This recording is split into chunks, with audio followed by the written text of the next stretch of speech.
샬롬 샬롬 샬롬 샬롬. 하나님 사랑합니다. 여러분 주 안에서 사랑합니다. 사사기 19장 말씀이죠. 19장 1절에서 30절 왕이 없는 사람들의 삶이 어떠했는지 우리 함께 묵상하도록 합니다. 레위는 첩의 억울한 죽음을 호소하기 위해서 시체를 12조각으로 어떻게 이런 일을 할 수 있었는지, 그 시대에 요즘에 토막 시체 해가지고 그런 거 신문에 나는 거 보고 정말 소름 끼치도록 놀랐는데, 그 시절에도 이런 일들이 있었네요. 12조각으로 내서 이스라엘 12지파에 보낸 이 사건으로 큰 전쟁이 일어나죠. 그리고 기버 비류의 옮김을 호소합니다. 첩의 죽음이 자기 때문임을 알고 회개해도 부족할 텐데, 그는 전혀 자기 잘못을 뉘우치지 않고 오히려 시체를 12조각을 내는 참으로 가공할 만한 잔혹함을 서슴지 않고 드러낸 거죠. 그러므로 우리가 잘못을 저질렀을 때 자신을 잘 돌아볼 줄 아는 저와 여러분들이 되셔야 할 줄 믿습니다. 사사기에 꽉 찬 내용은 이스라엘이 하나님을 왕으로 인정하지 않고 자기들 멋대로 살아서 그 다음에 어떻게 되었느냐 하는 내용이죠. 오늘 본문은 이스라엘의 왕이 없었다는 내용으로 시작이 됩니다. 이스라엘이 왕이 없을 그때 에브라임 산지 구석에 거류한 어떤 레위 사람이 유다 베들레헴에서 첩을 맞이하였다, 이렇게 시작을 하죠. 레위인은 세속적인 직업에 종사하는 사람이 아니고 성전 섬기는 일을 하는 사람이에요. 그런 레위인에게 첩이 있었다. 그 시대에는 아마 이게 가능했던 것 같습니다. 그것도 자기는 에브라임에 살면서 멀리 베들레헴까지 가서 첩을 취했어요. 요즘 말로 하면 타지에서 역색 행각을 다니는 이런 사람이다. 그렇다 해서 정말 한심한 레위인이로구나 하고 단정 지을 일도 아닌 것이, 남들보다 신앙적으로 앞서 이스라엘 레위인이 이 정도였으면 다른 이스라엘 사람들은 과연 어느 정도였는지 상상이 가죠. 이제부터 기록될 얘기는 어떤 한심한 레위인에 대한 내용이 아니라 그 레위인을 대표되는 당시 이스라엘에 대한 내용이라는 것으로 우리가 이해를 하고 들어갑니다. 2절에 그 첩이 해금을 하고 남편을 떠나 유다 베들레헴 아비의 집에 돌아가 거기서 4개월을 있었다. 2절이죠. 레위인이 첩을 취한 것도 정말 기가 막힌데, 그 첩이 또한 바람을 피웠습니다. 맞바람을 피운 거죠. 본처가 바람이 난 것도 이상한 일이지만 첩이 바람 난 것은 더욱 이상한 일입니다. 어쨌든 바람난 첩이 자기 친정에 가서 살았는데 레위인이 자신을 수종드는 하인과 함께 첩을 데리러 온 사건. 그 사람이 9절에서 10절 보니까 첩과 하인으로 더불어 일어나 떠나고자 하며 그 첩 장인 곧 여자의 아비가 그에게 이르되, 보라 이제 해가 저물었으니 청컨대 이 밤도 유숙하라. 해가 기울었느니라. 그대는 여기서 유숙하여 그대의 마음을 즐겁게 하고 내일 일찍 그대의 길을 행하여 그대의 집으로 돌아가라. 그 사람이 다시 밤을 지내고자 아니하여 일어나 떠나 여부스 맞은편에 이르렀으니, 여부스는 예루살렘입니다. 예루살렘. 안장지은 나귀 둘과 첩이 그와 함께 하였더라. 9절에서 10절 내용이죠. 레위인이 첩을 데려가려 하자 그 첩의 아버지가 계속 레위인에게 더 묻고 가라고 이렇게 만류를 왜 이렇게 여론을 했는지 한 닷새를 이렇게 보냅니다. 하루만 더 하다가 5일이 됐어요. 하루만 더 있다가라고 붙잡은 손길을 뿌리치고 길을 가는데 여부스 인근 예루살렘 인근에 이르렀다. 이런 내용이에요. 여부스는 우리에게 예루살렘이라는 이름으로 더 잘 알려진 곳입니다. 이때까지만 해도 여부스는 이방 족속의 땅이었어요.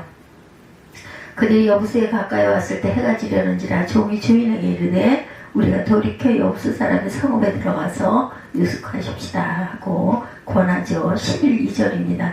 주인이 그에게 이르되, 우리가 돌이켜 이스라엘 자손에게 속하지 아니한 외인의 성읍으로 들어갈 것이 아니니 기브아로 나아가리라 하고, 나는 예루살렘으로 갈 것이다 라고 얘기를 하죠. 에브라임으로 돌아가는 도중에 날이 어두워지자 하인이 여부스 사람의 성읍에 가서 하루를 보내자 라고 제안합니다. 그런데 그 제안에 동의하지를 않아요.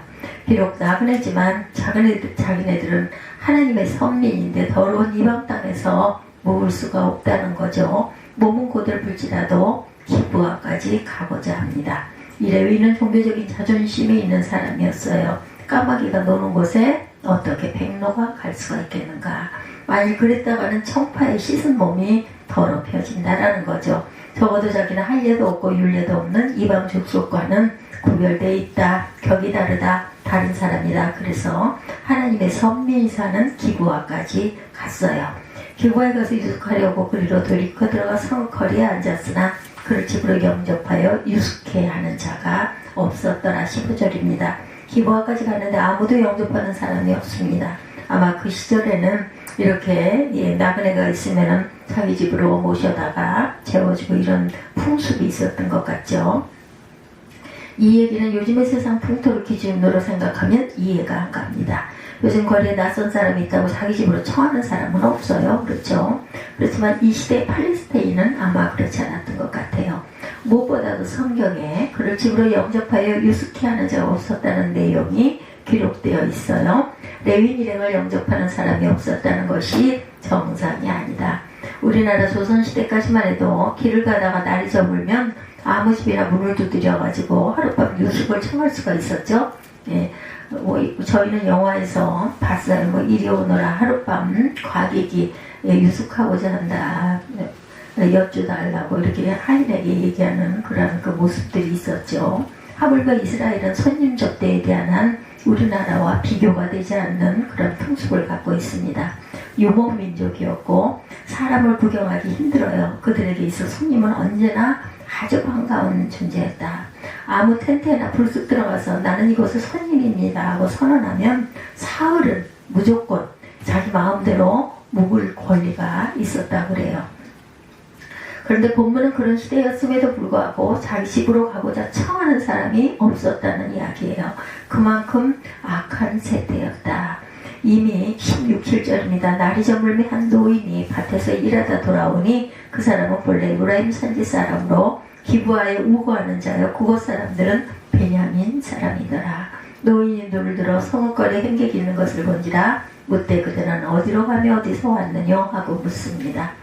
예, 같은 선민의 땅이라고 해서 찾아온 기브아에서 꼼짝없이 노숙을 하게 될 처지였는데 다행히 그들에게 말을 건네는 사람이 있어요. 얼마나 반가웠겠어요. 마침 그 노인도 레위인과 마찬가지로 에브라임 출신이었다.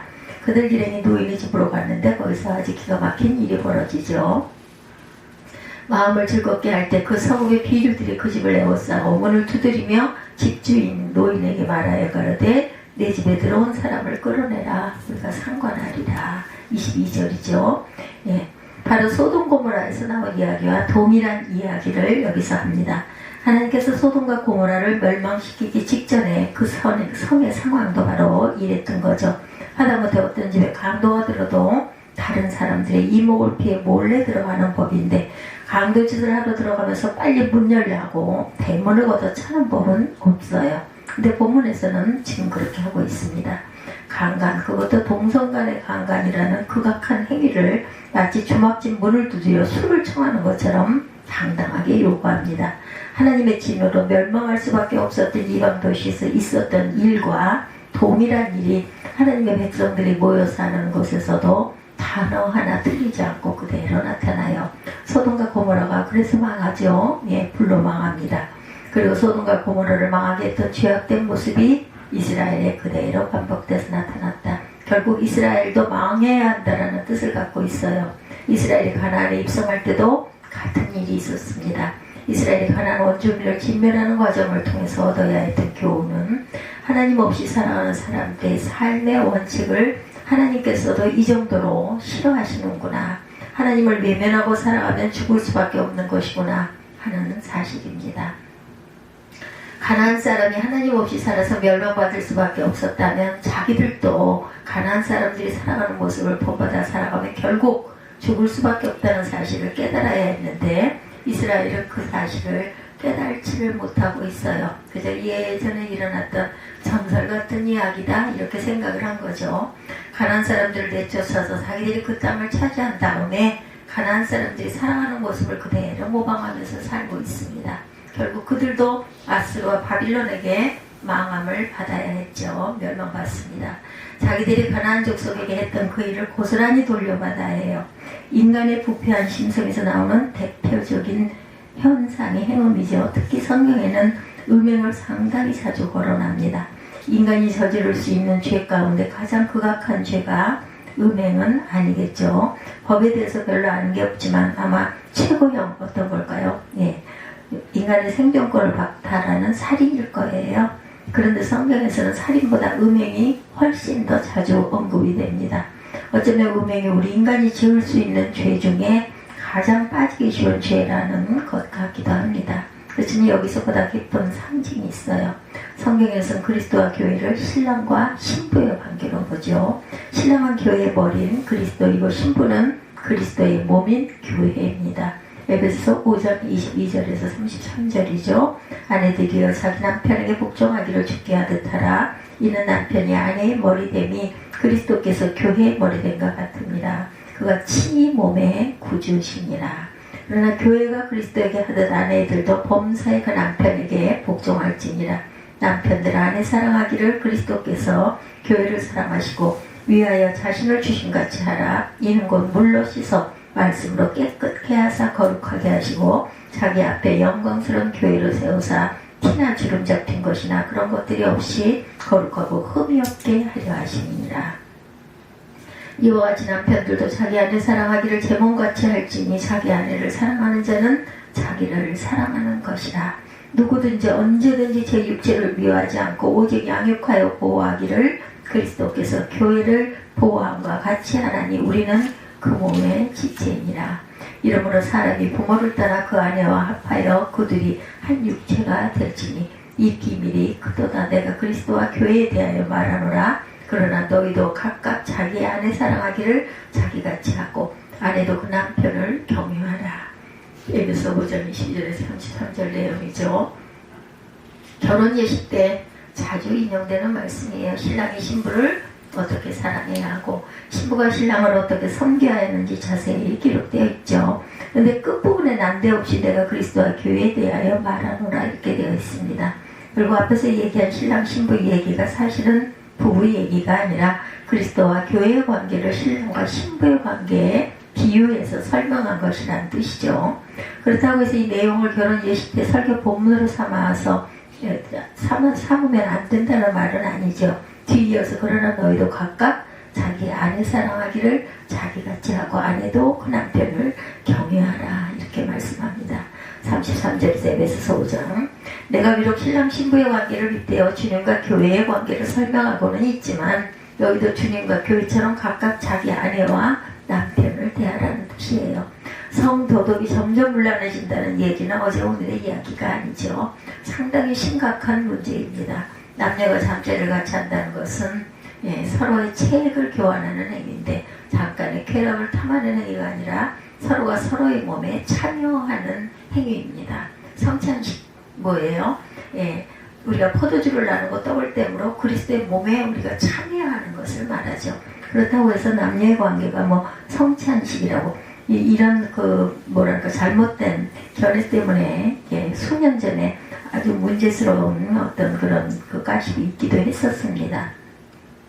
남녀가 잠자리를 같이 하는 것은 그만큼 의미가 있다는 일이죠. 쾌락이나 정욕이 아니라 신성하고 거룩하게 여겨야 한다.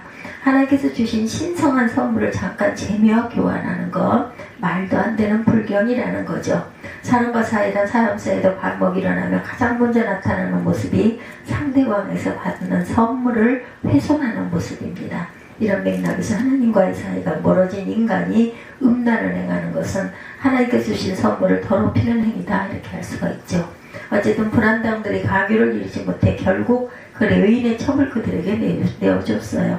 레위인의 첩은 밤새도록 그들에게 시달리다가 새벽에야 놓였는데 그나마 살아 돌아온 것이 아니라 레위인이 묵고 있는 집 앞까지 와서는 그만 쓰러져 죽습니다. 아침에야 자기 첩이 죽은 것을 본 레위인은 막 분이 노가 충천하죠. 비록 첩이지만 자기 여인을 자신의 아내와 교환하여 깡패들에게 내어진 파렴치한 사내가 무슨 낯으로 분을 내는 건지는 모르겠지만 대노합니다. 대노한 그가 자기 집으로 들어온 다음에 어떤 일을 했는지 기막힌 사건이죠. 사사기 19장 29절에서 30절 내용입니다. 그 집에 이르러 칼을 취하여 첩의 시체를 붙들어 그 마디를 찍어 12덩이로 나누고 그것을 이스라엘 사방에 두루 보내매 그것을 보는 자가 다 가로되 이스라엘 자손이 애굽 땅에서 나온 날부터 오늘까지 이런 일은 행치도 아니하였고 보지도 못하였도다. 생각하고 상의한 후에 말하자 하니라. 자기 첩이 죽은 사실을 놓고 대명천지에 이런 일이 어떻게 있을 수 있느냐며 그 일을 이스라엘 사방에 고지합니다. 모든 사람이 공분을 불러일으킨 다음 그 일을 응징하기로 하죠. 자기와 살을 섞었던 여인의 몸을 12토막으로 잘랐다는 이야기부터가 끔찍해요. 다만 분노에 사로잡힌 레위인에게는 전혀 문제가 되지 않았나 봅니다. 기브아 사람들의 패역함을 벌하기 위해서라면 못할 것이 없죠. 하나님의 선민인 자기들이 사는 땅에서 그런 엄청난 범죄 행위가 어떻게 해서 존재할 수 있는지 그것만이 문제였던 거죠. 어떤 분이 그 부교육자 시절의 일이었다고 그래요. 퇴근하려고 마을버스를 기다리는데 어떤 성도를 만납니다. 목사님 이제 퇴근하세요. 저는 차는 어쩌고 버스를 기다리세요. 차요? 뺏겼어요. 저는 제 아내가 차를 가지고 다닌다는 이야기를 차를 뺏겼다 이렇게 말한 건데 순간적으로 그 성도님은 깜짝 놀랍니다. 차를 뺏겼다는 얘기는 면허를 빼앗겼다는 얘기로 그분이 착각을 한 거예요. 놀라면서 반문합니다. 아이고 어쩌다가 그러셨어요. 면허가 취소되는 가장 일반적인 사유 음주운전이잖아요. 그러니 제가 면허가 취소되었다고 하면 당연히 놀랄 일이었던 거죠. 목사님인데 그때 그분은 제 말을 잘못 알아서 그렇지만 제가 정말로 음주운전으로 단속되어서 운전면허가 취소되면 어땠겠는가. 제 앞에 차까지는 단속을 안 하는데 아침 제 차부터 단속을 하는 바람에 면허가 취소되었다 이렇게 가정해 봅니다. 그 사실에 대해서 어떤 태도를 보여야 할까? 진짜 기가 막혀. 재수가 없었어. 방금 전까지도 단속을 안 하다가 하필이면 내가 지나갈 때 단속을 시작할 게 뭐람 이러지 않겠는가 하는 거죠.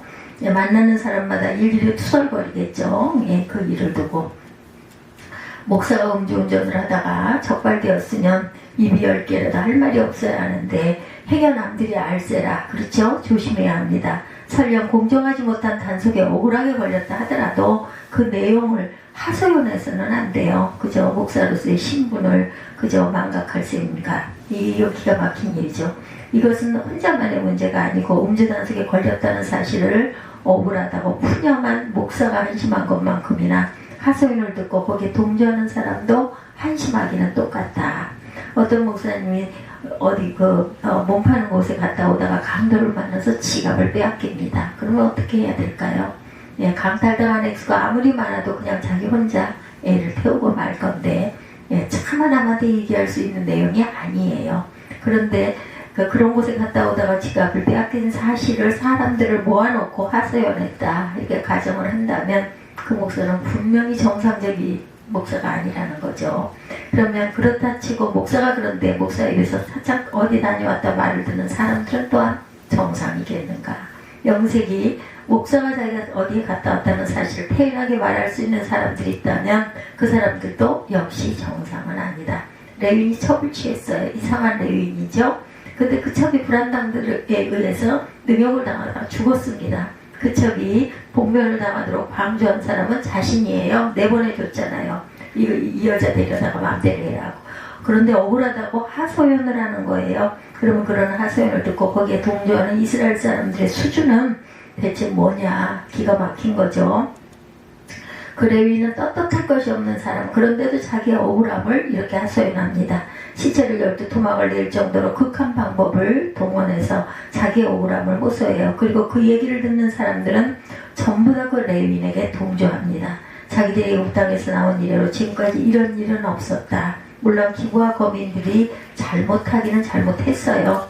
그런 일을 했으니까 그들이 옳다는 것은 아닌데 그들의 잘못을 성토하는 목소리를 크게 내기만 하면 그것으로 저절로 자기들은 옳은 사람이 되는 것은 아니죠. 레위인을 비롯한 다른 이스라엘 사람들도 잘한 것이 없는 사람들입니다. 기브아 거민들과 다른 점이 있다면 단지 기브아 거민이 범한 유형의 잘못을 범하지 않았다는 사실뿐이죠. 그렇지만 그들은 그 사실을 모르고 있습니다.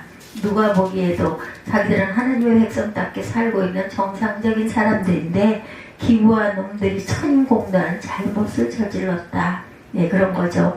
이런 경우에 음의 행여 남들보다 자기 목소리가 작게 들리지 않도록 목소리를 높여요. 자신의 정당성을 과시하기 위해서라도 더 크게 소리를 지르죠. 목소리가 작으면 양심에 찔리는 것이 있는 사람으로 오해받을까봐. 이것이 당시 이스라엘의 모습입니다. 정신이 오전한 사람이 아무도 없어요. 그 시대에 그들에게 왕이 없었기 때문에, 왕을 인정하지 않았기 때문에. 왕이 없는 게 아니죠. 하나님을 왕으로 인정하지 않았기 때문이다. 이 성경은 하나님을 왕으로 인정하지 않은 삶이 어느 만큼 더럽고 추악한지를 우리에게 보여주고 있습니다. 하나님을 왕으로 모신 삶은 그만큼 고결하고 복된 삶이다. 하나님을 왕으로 모시지 않는 삶이 어느 만큼 더럽고 추악한지를 알아서 우리만은 하나님을 왕으로 모신 삶을 살아가야 되겠다. 우리가 이 세상을 살아가면서 할 수 있는 가장 귀한 일이 있다면 하나님을 왕으로 모시는 일입니다. 이 세상 모든 사람이 왕이 없는 삶을 살아간다 하더라도 우리만은 왕을 모시고 살아가는 저와 여러분들이 되시기를 주님의 이름으로 축복합니다.